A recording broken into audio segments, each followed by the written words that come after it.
अस्सलाम वालेकुम जी, क्या हाल चाल है। यहाँ पे जी सुबह सुबह उठी हूँ मैं। आज वीकेंड था तो बाहर वेख्या कि ठंड फिर शुरू हो गई है। 2-3 दिन ना बड़ा सोहना वैदर हो गया सी, जिंज गर्मी गर्मी तो वेखो वो तो धुमें शुमें निकलने शुरू हो गए ने हैं। लगता सर्दी वापस पलटे। शुक्र है मैं हजे अपनी अलमारियां नहीं खाली किते। मेरे ना परसों चौथ प्लान कर रही थी कि मैं अपनी ना सारी गर्मियों के कपड़े निकाल लूँ, सर्दियों के रख दूँ, बच्चों के भी अपने। अब बच्चियाँ तो खैर मैं नहीं रखती होंगी क्योंकि वो तो गर्मियां सर्दियां पुलियां पाते ने। तो मैं अपनी ऐसे कि चलो ऐतकी ना सर्दियां च इन्ने मेरे को कपड़े नहीं सन है। तो मैनू बड़ी हत्थल होन, तो मैं बड़ी खुश है गर्मियां आ गई, मैं अपने गर्मियों के कपड़े कड्डांगी। पर जिहो जिहा मौसम है ना, लगता चंगा ही फैसला हो गया। 2 दिन सुस्ती हो गई तो मैं नहीं की, नहीं तो बहुत ठंड हो गई है फिर है। तुसी क्या सोचते कुछ होंगे कुछ। यहाँ पे जी आफिया के मैंने चाय बना के दी है उसको, उसकी बुटर क्रोसेंट लाई थी। मैंने कहा नाश्ता कर लिया। पता नहीं उसने एक खाने की 2 खानी, मैंने एक दोनों रख दी है। आफिया आ जाओ, ठंडी हो रही है, आ जाओ। तो किचन मैंने यहाँ पे साफ़ कर ली है। आज थोड़ी जी ग्रोसरी भी ख़त्म है, वो भी लेके आनी। देखो मैं जानी हाँ कि ये जाते ने, हजे कोई पता नहीं। ये चाय का बस मशीन मैंने चला दी है, ये अंदर जाएगा। बाकी हूँ अज ना पकान का कुछ करना है। रात वैसे मैं चने भेते ने, शायद मैं चने तो चावल बनावा फिर रोज़ियां च दूजी बारी, क्योंकि आफिया नूं पसंद ने। तो अज मैं चने चावल बनावांगी, नाल छोटा मोटा कोई समोसे पकौड़े तो फिर है ही है ने ना, हल्के फुल्के। लास्ट समोसे जाने ने, अज आखिरी समोसे बनने ने। समोसे ख़त्म है, बथेरा टाइम कर लिया समोसिया ने। 45-46 समोसे बनाए सन, काफ़ी टाइम निकल गया। अज तो वैसे ईजी प्रेशर लाना तो चने बन जाने ने। अस्सलाम जी, क्या हाल चाल है। सुबह के बज के 11। तो यहाँ पे मुझे एक पार्सल रिसीव हुआ है, मैंने कहा इसका आपके साथ शेयर कर दूँ। हाई स्पीड ब्लेंडर है ये। तो भी इसको खोलते हैं। बड़े दिनों का इंतज़ार से कि आ जाए, तो मैं खोला।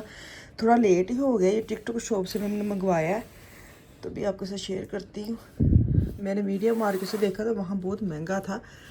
तो चलिए जिसको खोलते हैं फिर देखते हैं कि ऐसी क्वालिटी और कैसा निकलता है।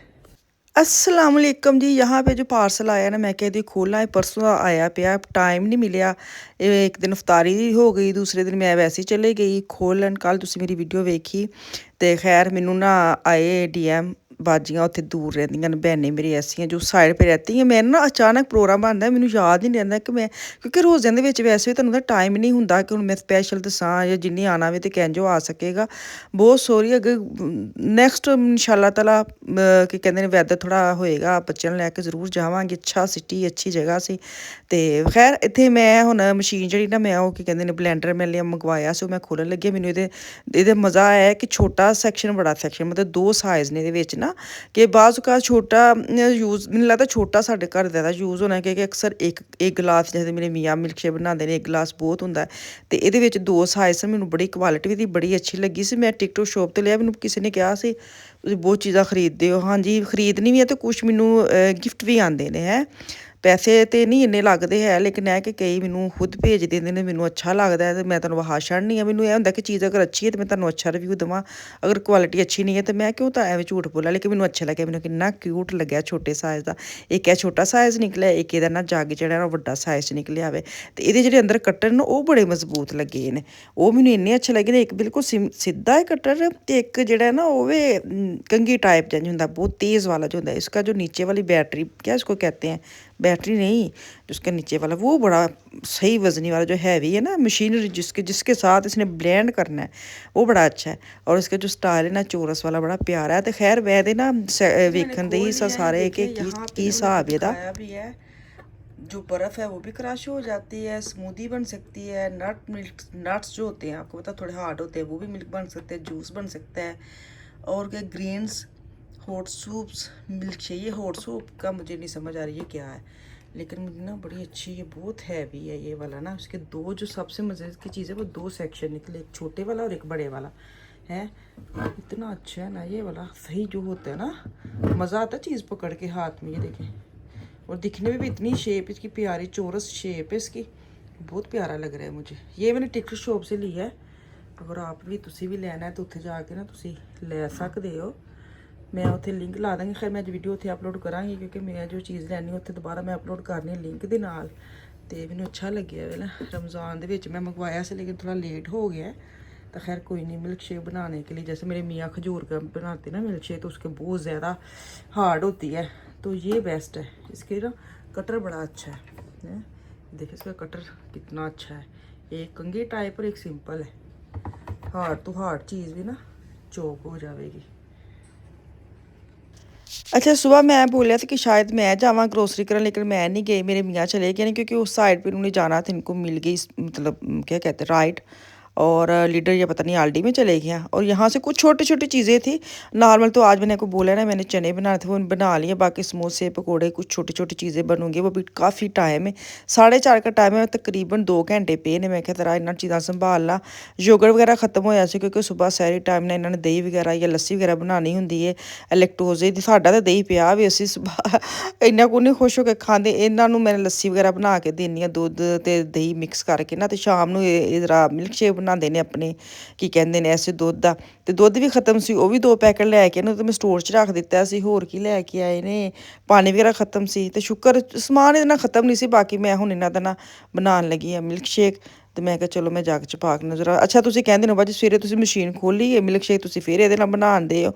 वो हजे मैं पैक किया मैं किते ओहदी जगह बनाई ते मैनूं रख दिता मैनूं ऐसी वैसे कितनी माड़ी गल है चीज़ तुसीं इक लई है तो तुसीं यूज़ नहीं किया कितों यूज़ करना है चांदी च ना यूज़ करना है। अक्सर कहते हैं जो चीज़ यूज़ करो ना मिठी चीज़ बनाता है जो मिले शेक बना से भला बंदा पूछे मैं वो बना ला मैं तना शेयर कर मैं याद आया मैं वो बना लेंदी चंगा से एक तो इस्तेमाल च आ जाता एक तेन पता लगता किहो जी चीज़ तो खैर आहिस्ता आहिस्ता चीज़ां टेबल ते जान लग पई ने काफ़ी।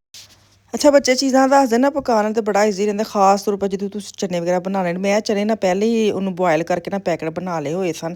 तो मैं कैसे कि मैं ना अज आफिया दी पसंद का खाना बना लैनी आ। चने तो शोरबे वाले वैसे भी मैनू भी बड़े पसंद ने। और रात को मेरी सिस्टर से बात हुई थी उन्होंने चने का नाम लिया मैं क्या हुण तो सवेरे चने ही पकणगे हैं जो तुहानूं हांडी दी खास रमज़ान दे विच माशाअल्लाह एक तो सालन बहुत बच जाते जिन्ना मर्जी तुसीं थोड़ा हत्थ रखो खाना बहुत बच जाता वा यकीन करे। लेकिन मेरे मियाँ नालों नाल पैकेट मेरे मियाँ ना उन्होंने बड़ा स्वाद आंदा भी चीज़ां फ्रीज़ करन दा। ते खैर फ्रीज़ 2-4 सालन फ्रीज़ हो जाते हैं लेकिन मैं कोशिश करनी है कि हत्थ हौला रखां चीज़ां थोड़ियां पक्कन। लेकिन वही गल कि करदे करदे ना काफ़ी समान जिहड़ा रेडी माशाअल्लाह इन्नी बरकत आ जाती रमज़ान दे विच यकीन करो। मैं जो दोपहर हुंदी ते मैं इन्ना कुछ नहीं सोचदी है लेकिन जिंज जिंज इफ्तारी दा टाइम आंदा वी ना ते ओह आटोमैटिकली ना हत्थ चले जांदा वी काफ़ी चीज़ां दे विच बरकत ना शुरू हो जाती माशाअल्लाह। जो टेबल ते जाने ते मैं कहनी अच्छा इन्ना कुछ बन गया इन्नी बरकत आ जाती है। मैं क्या अल्लाह ताला दे करम ही है बस। चलें जी टेबल लग गया खाना रेडी हो गया प्लेटें भी गर्म हो गई। प्लेटां गर्म करन दा ना इन्ना वक्त आ जे वो जदों दा मैट लै लिया मैं बड़ी क्योंकि मेरे मियाँ नूं अजकल बड़ा चाऽ रहिंदा वे कि मेरी प्लेट गर्म होनी चाहिए प्लेट गर्म महीना डेढ़ ही इन्हां नूं इह वाली आदत पई कि प्लेट गर्म होनी चाहिए। मैं भुल जानी हाँ मैं क्या हुण आहिस्ता आहिस्ता आदत पैनी।